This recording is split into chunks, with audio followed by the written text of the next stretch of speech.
Qurban müəllim var, qida təhlükəsizliyinin işçisidir. Qurban müəllim gəlir, keçir yolun özündə durur, şəkil çəkir, təhdid eləyir. 30 manat, 20 manat pul tələb eləyir. Başına hərəsi bir dənə papaq qoyub gəlib. Öz mallarını satmaq üçün təbliğat aparırlar, cəmaatı şantaj eləyirlər. Qəssab üsul almayıb. Heç bir İslamiyyətdən xəbəri yox, tokla malı bir üçün qaldırır, qiblət tanımır. Mən necə malıma mənə etibar edeyim ki, kimsə kəssin.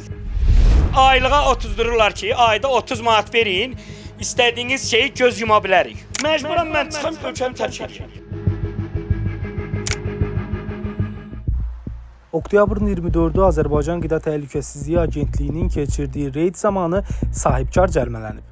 Elə nə oldusa bundan sonra baş verdi. Surxay bəy elə bir iddialar səsləndirdi ki, gəl görəsən. Necə deyərlər, açdı sandığı, tökdü pambığı. Sahibkar olaraq nədən narazısınız? Sahibkar olaraq qardaş, iyun ayında yaxınlaşdılar bura, lenta vurmağa ora, ətimi apardılar yoxlamaya 5 gün müddətinə. Bunların mən təzyiq elədim, bu xaladenikə ətin yarısını yığdım. Yığmasaydım üzümə hər şəri yaxacaqdılar. Yəni mən ətin yarısını saxlatdım məcburi burada ki, bəlkə başqa ətsən gedib yoxlayasan, deyəsən bu xəstəlik var. Ətin yarısı burada durmalıdır, tələb elədim mən iyun ayında. İyun ayında deyirəm, mart ayının 12-si. Vaxtı da tarixi ilə deyirəm, mart ayının 12-si. Bayram günü qoymadılar işləməyə bizi ki, öz ətləri satılsın. Apardılar, heç bir problem çıxmadı deyin. Təzədən bir şey yaratdılar ki, boyna da kəsilsin. Sənin boynanda qiblə bilinir, kompas qoyubdur, qəssab heç özü fırlana bilmir yerində. İzləmədə iştirak eləmişəm, onlayn imtahan vermişəm, bunların qidanın, yəni tibbi arayışını vermişəm. Qardaş, 6 aydan bir bunun hamısının təqdimatını aparırıq. Sənin sənədin var, peçatın yoxdur. Qardaş, indi bir dənə söz deyim. Həkim gəlib bu ətə deyir ki, bax bu ətə, burada 2 dənə peçat bura vuraq. Başa düşmədim, bura vurmuyur. Bir ətdə 4 hissə var. Yəni qol, but, yəni də 2 tərəfi 4 hissə.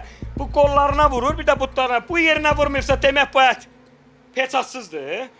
Yəni lazımsızdır, bu ət yararsız ətdir. Qardaş, özü də bilmir nə sual verir, kimlə hansı tərzdə danışır. Yəni bilsiz nətər, adamı psikdirmək olmaz. Burada da, bu zonada da, istəyir o birisi zonalarda qəssablar elə bilirsiniz necə gəlir. Elə bil ki, bir necə deyimsə, bir banditlər gəlir, mafiya gəlir. Qəssablar dükkanı bağlayır, qaçır. Gəlir 2 gündən bir gəlir, başqa maşınlarla, xidməti maşınları ilə gəlmir. Gəlir, şəkil elə bir gizlin par sönür qəssabla. Şəkil çəkir, hə, səni cərmələyəcəm, ha. Elə şey olur. Gəlib düşüb üstümə 30 manat, 20 manat mənə verməlisən. Gəlib evlərə girir, həyətlərə girir. Bir başa düşmədim, bir həyətində bir toyuq saxlamasın. 2022-ci ildən üzübəri 100.000 mənə ziyan vurubdur Qurban müəllim. Sahibkarın şikayəti ilə bağlı Qida Təhlükəsizliyi Agentliyinə müraciət elədik. Ancaq təəssüflər olsun ki, agentlik sorğumuzu cavabsız qoydu. Qeyd eləyək ki, ölkə başçısının sərəncamına əsasən 2015-ci ildən etibarən sahibkarlıq subyektlərinə yoxlamalar dayandırılıb.